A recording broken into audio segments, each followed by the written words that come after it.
Many leading Republicans and conservatives want someone other than Donald Trump to run for president in 2024. They say we need someone with Trump's virtues, but without his vices. Fair enough, but this formulation does not get us very far unless we have a proper accounting of his virtues. Other Republicans say some version of, I like Trump's policies, but I don't like the rest of him. This gets it almost backwards. Although Trump advanced many important policies, it is the rest of him that contains the virtues that inspired a movement. Trump was born for the current crisis, the life and death struggle against a totalitarian enemy I call woke communism. The woke comms clench the Democratic Party by the scruff of its neck. They tell us lies, and they silence those who challenge the lies. Like most totalitarian regimes, they have a scapegoat, white males. They have a narrative, America is systemically racist. And they have a utopian vision of society where all identity groups are equal in all areas of American life. The woke comms control all the cultural and economic powers in America, from where they ruthlessly push their agenda. That agenda rests on the conviction that America is bad.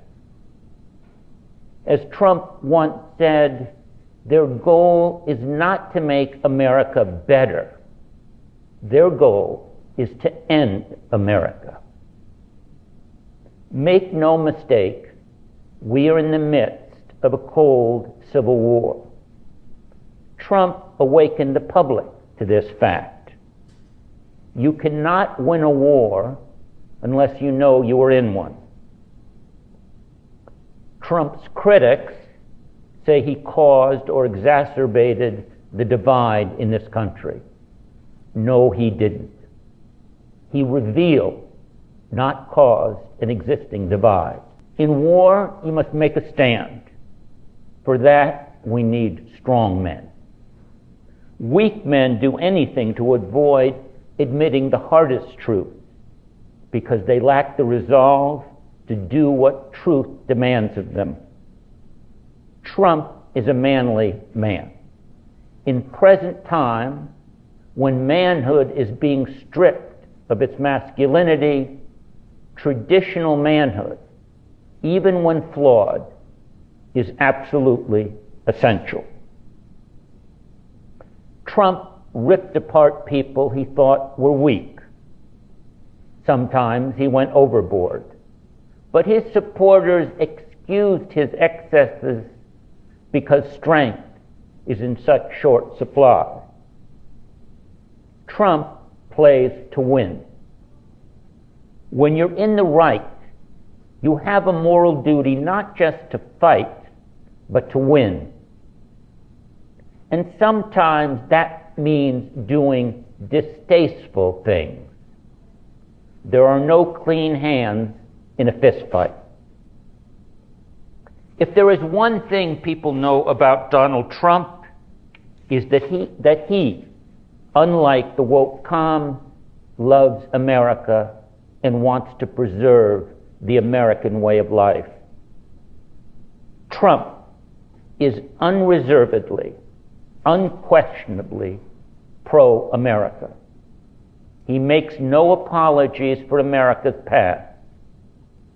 Trump is a refreshing break from the guilt and self-loathing that marks our age. The America Trump wants to recover is the America of his youth, not out of nostalgia, but because this was an America guided by relentless optimism and supported by grit and determination. An America that had done great things in the past and was eager to do more. An America that was properly confident. Trump is still confident in America. In this time of national doubt, this too is just what the doctor ordered. Trump thinks we can vanquish all comers if we just put our mind to it. And he's right. Trump has the courage to defend his own people, a large and impressive political fact. And courage never demands perfection. Trump stood up for America every time he violated the strictures of political correctness. He said over and over exactly what political correctness prohibits one from saying. We have a culture, it's exceptional, and that's the way we want to keep it. Trump has made it clear that we have no duty to allow anyone to come into this country, and no one has a right to come here. This is our country. And when we do allow foreigners the privilege to come here, they must, as Trump once said, support our values and love our people.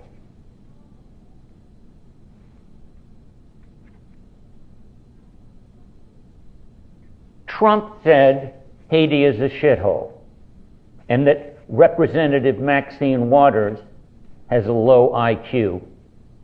These were not racist lies. These were uncouth, politically incorrect observations that most of us would agree with, but would not dare say. Conservatives, no less than liberals, are reluctant to criticize black Americans for fear of being called a racist. Trump, on the other hand, is an equal opportunity criticizer. We used to call that colorblindness.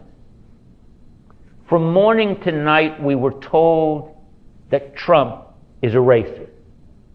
But endless repetition does not make it true. It isn't. Trump's contempt for political correctness showed patriotic Americans that its ever-tightening grip could be loosened. As Trump and his supporters know, political correctness cripples our ability to think clearly and act decisively. It is difficult to overestimate the significance of Trump's fight against political correctness, a fight which most Republicans are reluctant to engage.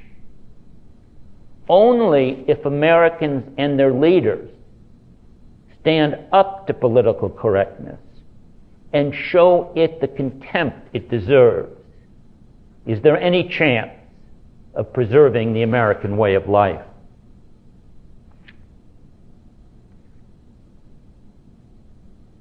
Trump treated the woke media with the same contempt he treated political correctness, provoking their outrage and revealing their utter corruption. It seems only Trump understands that the media can neither be negotiated with nor reformed. It must be defeated. Unlike most politicians, when Trump sees a problem, he goes out and fixes it. He fixed our porous borders.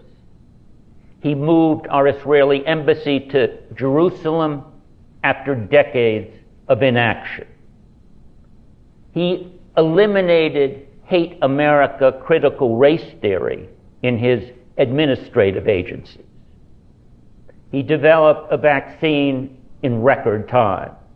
He achieved energy independence and much, much more. Trump is guided by facts and common sense. He has no use for theories because he knows that slavish devotion to theories leads to nonsense. For instance, that children should be able to change their sex, that it is wise to defund the police, that biological boys should be able to compete with girls in athletics. I am certain that Trump finds it impossible to believe that a woman can be a he. With Trump, what you see is what you get. Authenticity is something you have or you don't. But it takes courage and independence to live authentically. In politics, most find it almost impossible not to be phony. Not Trump. Trump taught us crucial things. For starters, that China is a mortal enemy. Before Trump, the public did not realize that. Now the public does. Likewise, free trade, accepted as a dogma by Republicans and Democrats, is now highly contested. These changes in public sentiment are big accomplishments made possible by qualities other than policy. Trump smoked rats out of hiding places. Because of Trump, we know our intelligence agencies are corrupt. We know also that the mainstream media is not just biased, but it is the propaganda arm of the Democratic Party. A large part of Trump's appeal was that he was a bona fide outsider. He distrusted the experts who believe they know better than the average American how to run the country. This distrust was appealing to Trump's base, who believe, and with good reason, that it is the experts who have created the despotic mess in which we find ourselves. Although his own administration sometimes made it difficult for him to get done everything he promised, his supporters knew he was on their side and was trying his damnedest not to let them down.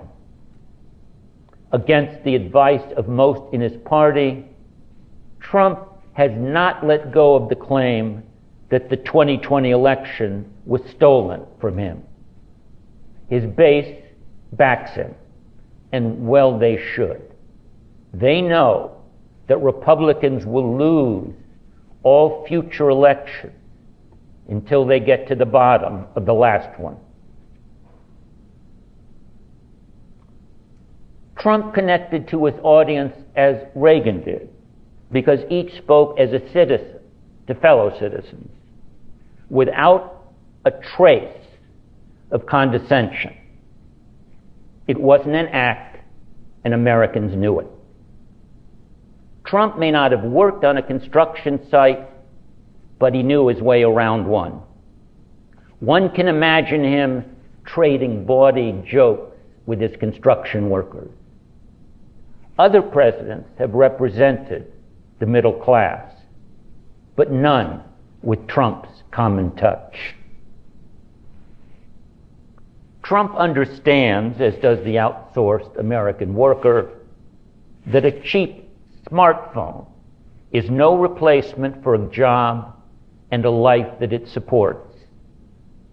Trump also understands that what Americans of all races and creeds desire are stable communities and the opportunity to raise their families in a culture that values hard work, self-reliance, patriotism, and freedom. Some will say Trump is a bad man and that disqualifies him. I do not think Trump is a bad man, but for those who do, I remind them that a bad man, in some circumstances, can be a good president. If you're dying of thirst, and there is only one person offering you water, you accept the water gratefully without much concern for the character of your rescuer. This enumeration of Trump's virtues does not fully capture his uncommon courage and firmness of purpose. Trump is the most towering political figure in living memory. He has, like it or not, defined the politics of our age.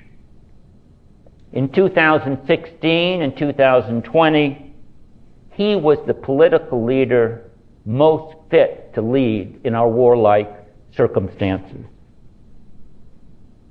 Trump inspired a movement. If properly deployed, this movement might challenge the woke comms and, God willing, save the country. Republicans, however, should not forget that it is his support and the spirit they embrace that have become the life force of the Republican Party.